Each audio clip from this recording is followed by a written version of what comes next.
Hey everyone, in this lesson we're going to take a look at a custom data type called a union. Please make sure you watch the previous lesson because this type is closely related to structures. A union is a special kind of structure where all fields share the exact same memory space. They're stacked right on top of each other. At any given moment, you're supposed to use only one of the fields correctly. Let's break down how to create a union, how to create union objects, how to access union fields, and how much memory a union object takes up. First of all, creating a union.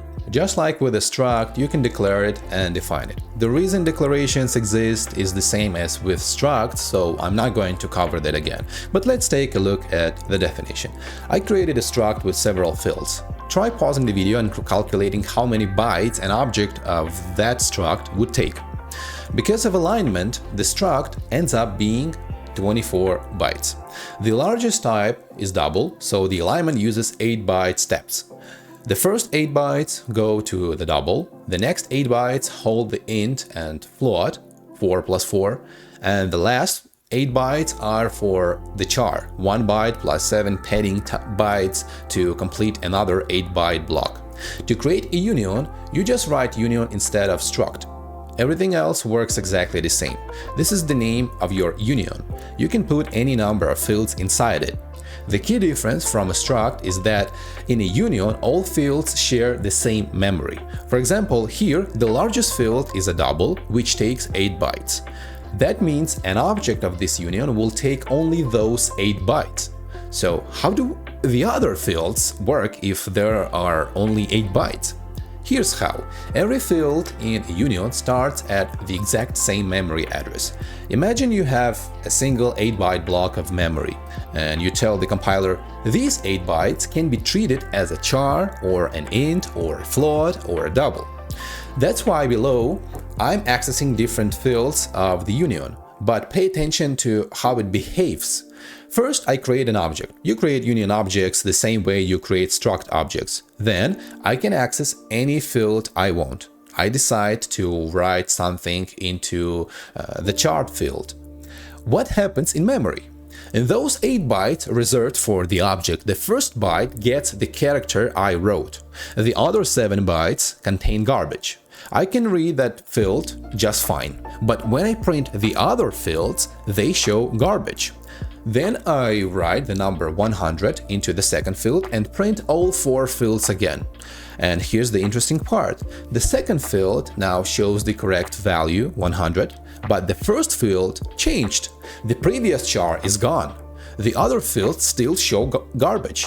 If I write to the third field, the second field loses its value. And if I write to the last one, the third one gets overridden too. Why does this happen? Because all fields are stored at the same address. Whenever you write something into a field, you're overwriting the same chunk of memory. You can think of it like this. First, we write something that takes 1 byte. Then we tell the program interpret these 8 bytes as a char. So it reads only 1 byte and treats it as a char.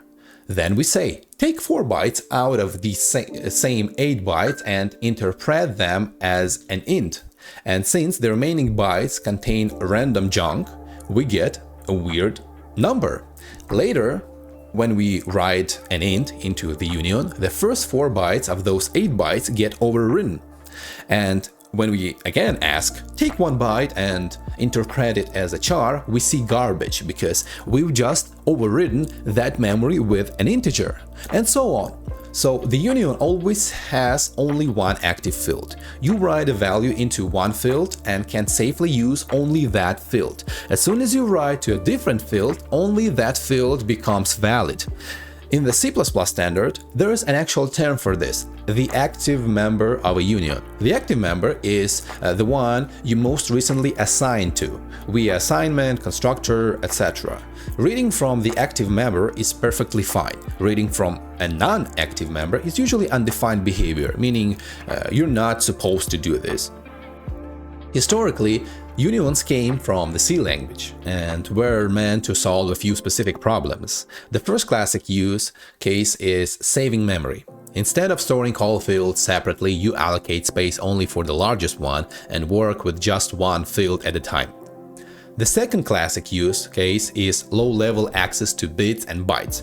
You can write a 4-byte number into the union and then read individual bytes through an array of 1-byte elements.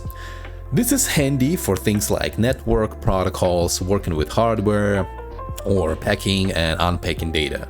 According to the standard, this is also pretty questionable and often technically undefined behavior, but in practice it's a very common pattern, especially in C. The third use case is matching C APIs and hardware layouts. In microcontrollers, drivers, and older libraries, these union tricks are used all the time. C++ tries to be a smarter language than C, with strict type rules, constructors, destructors, RAII, and so on. And with all that in mind, a classic union looks pretty crud because it comes with a lot of problems. For example, managing object lifetimes inside a union. If the fields are simple types, int, float, char, that's fine, but if one of the members is an object with a constructor or destructor, everything suddenly gets complicated. You don't know what that really means yet, but you will later.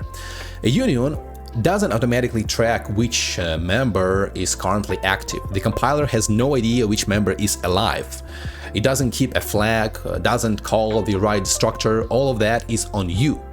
Reading from an inactive member is undefined behavior. The moment you accidentally read the wrong field, you got undefined behavior. And that's not just a logic bug. It can lead to broken optimizations, strange behavior, and everything in between.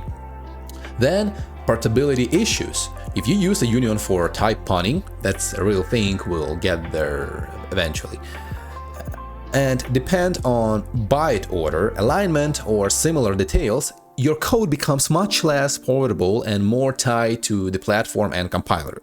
But here's the thing, unions didn't disappear and they're not forbidden. They're still part of the language and still used in low-level code.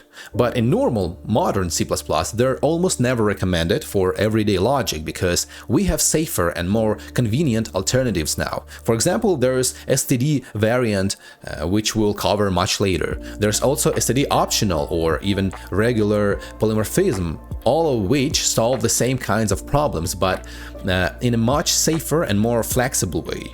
We'll talk about all of that in due time. From the perspective of modern C++ as a high-level language, using unions for business logic or data structures is an outdated approach. But you may still run into unions if you need to match a C API or a binary format exactly, old APIs, protocols, packet layouts.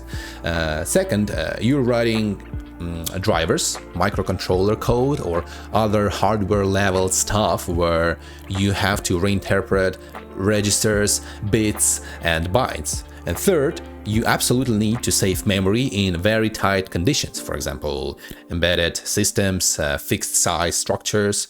And yeah, you can put unions inside structs and vice versa. That's totally fine. And that's it for this lesson. Thanks for watching. If you liked the video, feel free to hit the like button, leave a comment, subscribe to the channel if you haven't yet, donate via the link in the description, or become a channel sponsor to get access to practical lessons. Goodbye.